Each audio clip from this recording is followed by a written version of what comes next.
के बहाने सुतल रहली टंगरी पसार। जनली ना भौजी घुस गई घर में बिला।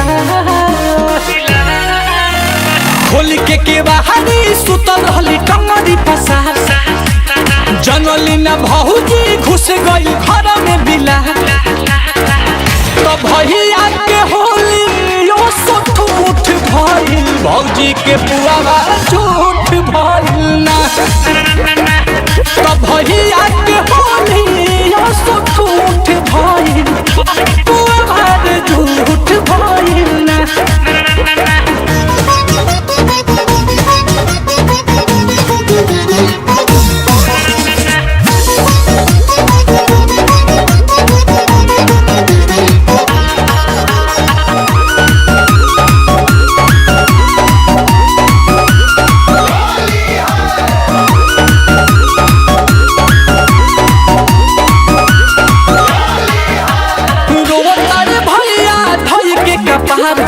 सब बिगड़ गई होली त्योहार हो।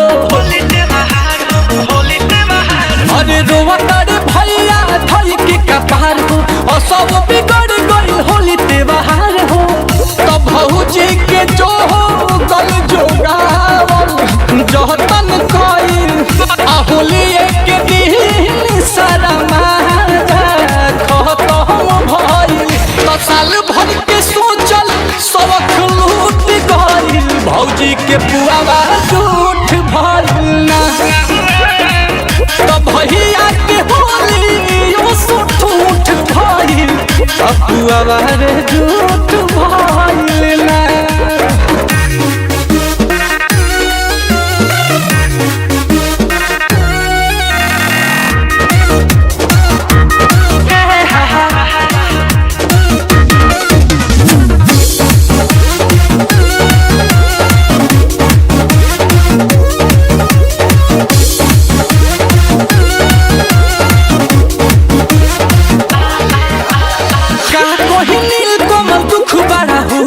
सबक से छन रहला मोलपुआ। हर का कहीं नील कमल दुख बड़ा हुआ, सबक से छन रहला मोलपुआ। कि अब कैसे होली आ मनई बुबू सैया संगे। तो भैया के खीस बरल बात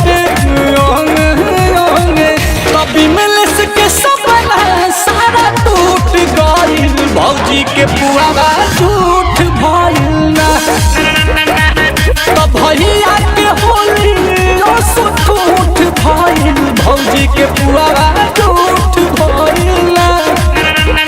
खोल के बहाने सुतल रहली टंगरी पसार। जनली ना भौजी घुस गई घर में बिला।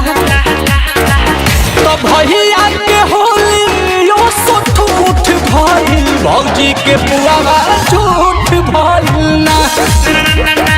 तो भैया के होली यो सुठ उठ भइल, पुआवा झूठ भइल ना।